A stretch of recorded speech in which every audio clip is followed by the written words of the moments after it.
McCown and Shannon with you, and Eddie Olczyk is with us from Chicago this morning. Um, you've spent a long time in that city. Tell me a little bit about what you see, what you think about that hockey team and where they're going. Well, I mean, I think it's probably overdue, Bob. First off, it's great to be with you and John. And thanks for having me. Thanks a lot. I think, when you look at the incredible run that they had from like 08-ish, 9, obviously the cup in 10, and then, the two cups after in 13 and 15. I mean, as good as a run we've seen by any team in this league for a long time. And I think what's happened here in the last couple of years is lots of changeover, obviously, on the ice, behind the bench, management changed, so I think that they've been in a situation here where I think when they went to the bubble, it probably ended up being probably probably one of those situations where it probably hurt them in the long run, because at that particular time they were 7th place in a 7-team division in the Central, and they were 12th out of 15 teams in the Western Conference. And I think you kind of saw the writing on the wall, and they went to Edmonton and they beat the Oilers. And all of a sudden it was, well, maybe we can make another run here. Maybe we can add a piece or two. And you got Kane, and you got Taves, and you got Keith, and you got Seabrook. You still got the heartbeat of this franchise. And I think over the course of the season, you knew that, it was trending in the wrong direction. But as you guys both know, the bubble was not for every team. It was for some teams. It was not for a lot of individuals. And it was for some individuals.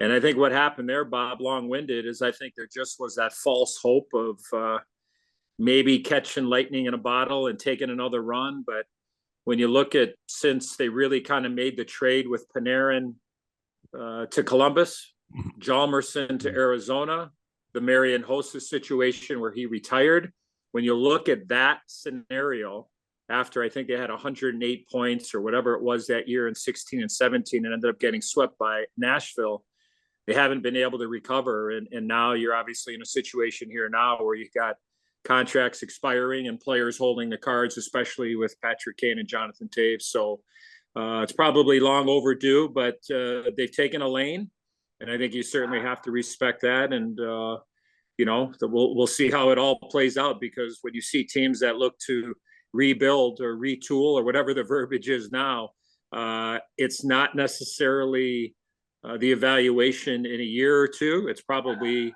3 to 5 years down the road to see if the decisions were made. But at least Kyle Davidson and his staff have picked a lane under the leadership of Rocky and Danny Wirtz, and we'll see kind of how well it plays out. You were a first-round pick of the Chicago Blackhawks. You know what it's like to put on that sweater. Yeah. Do you understand what Patrick and Jonathan are going through these next 4 weeks to figure out whether they want to remain Blackhawks or not? No, because I never had a no movement clause, and I never dictated the terms where I was going to go. I had that opportunity a couple of times in free agency, but nothing like this, John. Right. No, I think for these guys, there's so many emotions, and I know, knowing both these players and knowing both of these individuals, more importantly to me, is human beings. I mean, they've been the franchise here the last little while. Their legacy is etched in stone already. Regardless of how this all plays out, and again, they hold the keys, but it doesn't mean the team has to oblige either. I mean, just because they say, I want to go to team A or B or D or whatever it is, like, the team can sit there and go, you know what, we're not gonna do that. I don't know what the plan is as far as some either side, but this is certainly the way that it is. It has been trending in the National Hockey League the last handful of years, where players dictate the terms, and most recently, and I'm not putting, I certainly would put, Claude Giroux into the area code of a guy like Jonathan Toews, and Patrick Kane, I think, is just, another area code above both of those guys. But, last year, I mean, when he started talking to the Flyers, there were a couple of places he wanted to go. It sounded like New York was one of them at some point, and it sounded like that was the best deal for the Flyers. But at the end of the day, he decided that he wanted to end up going to Florida at the trade deadline, and it wasn't as good as a deal that maybe the Flyers could have gotten. But when you hand out these no movement clauses, the player drives the bus. And look at these guys have earned it, and you want to sign these players long term. They're looking for stability, and they want to be able to dictate on where they go. I get it, but when you get to these particular situations, so I think as far as for Kane and Toews, it's getting to that point, and we'll see how it all plays out. But really interesting, just the landscape, because we've already had one big domino fall with Bo Horvat,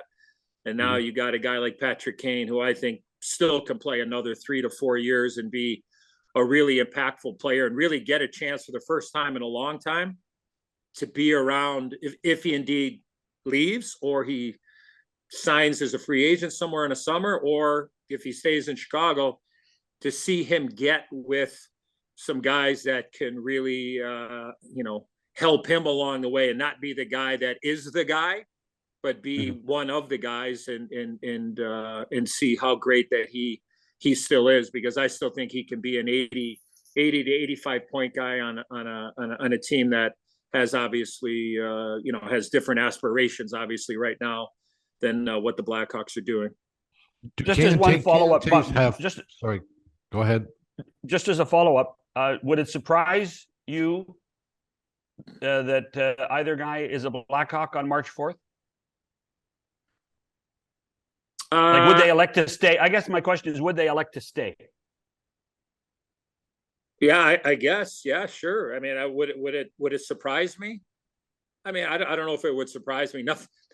Nothing surprises me in this world that we're living in our little world in hockey, John. So, I guess look at if you're the team, right? Let's put on our managerial hats here for a second.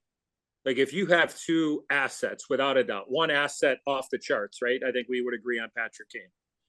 Jonathan Toews, I think, there's no doubt. I mean, he's had some really good streaks of hockey this year. He's one of the top face-off guys in the National Hockey League. It's hard to find a guy that has 3 cups and can really, to help give you something maybe that you don't have. So what is that worth? Certainly it's an asset somewhere. So from an ownership's point of view, or a management's point of view, you're sitting there going, well, these guys are driving the bus. We're at the start of a rebuild. The more assets that we can attain, it's the better for us, not only today, but, for 2 and 3 years down the road.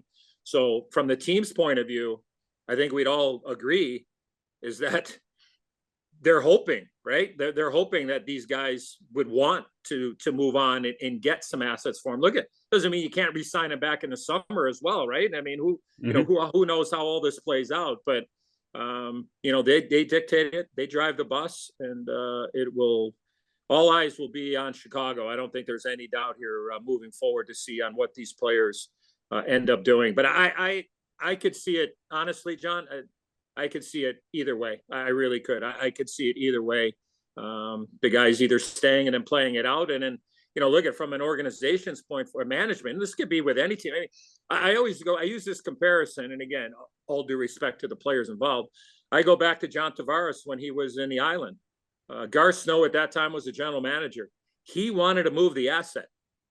He wanted to trade John Tavares because he felt that it just, that he wanted to maybe explore and maybe go back home, in which he eventually did. And he wasn't allowed to. And they got nothing for him. Could you imagine the Islanders? Could you imagine the Islanders now, knowing what we know now, the 2 runs, if I'm not mistaken, to the conference finals in the East? Tavares was not there. Could you imagine the assets maybe they could have gotten? Now, whether it was a warm body or a future pick down the road, who knows what that could have been? So I think from an organization's point of view, too, it's like, when you have these assets and you got a chance to get something for them, if that's what they want to do, and at the end of the day, you know, you gotta be able to play ball and understand. But like I said, I use the word interesting a lot. It certainly will be with both Taves and Kane.